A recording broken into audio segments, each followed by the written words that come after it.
Olá. Olha, hoje a gente vai mergulhar em Jeremias capítulo 41.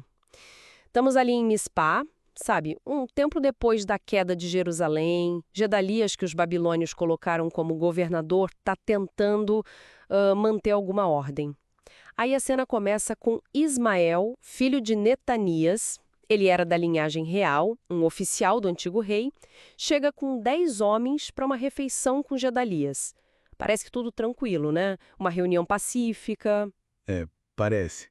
Mas essa calma é só na superfície, né? A presença do Ismael com essa história de linhagem real já cria uma tensão ali. Uma tensão contra a liderança do Gedalias, que foi bom imposta pela Babilônia. Exatamente. E é bem no meio da refeição que tudo vira. Ismael e os homens dele se levantam e matam Gedalias, à espada. Justamente o homem que o rei da Babilônia tinha nomeado. Um ato de rebelião assim direto. E com consequências terríveis, né? E Ismael não para por aí. Não mesmo. Ele mata também todos os judeus que estavam lá com Gedalias, em Mispá, e até os soldados babilônicos que estavam presentes. Tudo isso muito rápido, antes que a notícia se espalhasse. Sim, o sigilo era crucial. E o horror continua.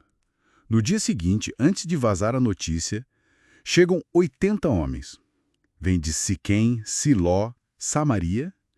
Estão de luto pesado. Barbas raspadas, roupas rasgadas, com cortes no corpo. E eles estão trazendo ofertas para a casa do Senhor. Nossa, é impressionante isso. Mesmo com o templo provavelmente destruído, essa devoção continua. Eles mantêm as práticas religiosas no meio da desolação. É fascinante. Mostra uma fé que resiste, né? Apesar de tudo. Mas essa piedade deles acaba virando uma armadilha. Que coisa terrível! Ismael sai ao encontro deles chorando, fingindo compaixão, né? E convida. Venham a Gedalias, filho de Aicão. Claro, Gedalias já estava morto. Uma armadilha muito cruel. Quando os homens entram na cidade, Ismael e os companheiros dele, eles massacram esses homens e jogam os corpos numa cisterna, uma cisterna antiga que o rei Azá tinha feito para a defesa contra Baasa, rei de Israel. A história meio que ecoando na tragédia atual.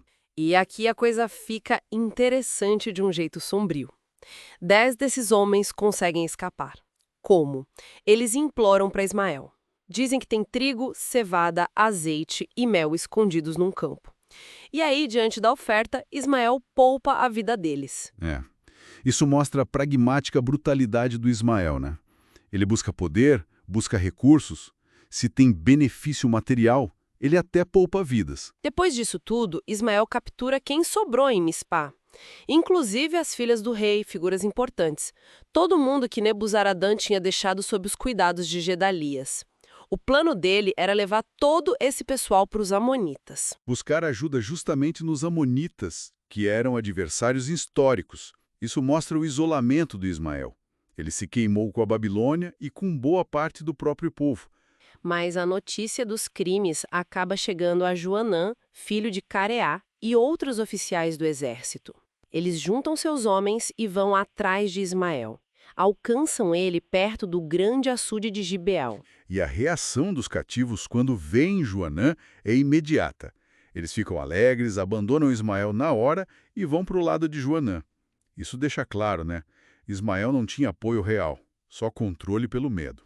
Ismael consegue fugir com 8 homens só. Escapa para os amonitas, como planejava. Joanã então resgata todo o grupo que estava sendo levado. Mas o alívio do resgate é curto. Sim, o que acontece? O medo agora muda de alvo. Eles não têm mais medo do Ismael, mas sim da Babilônia. Afinal, Ismael matou o governador nomeado por Nabucodonosor.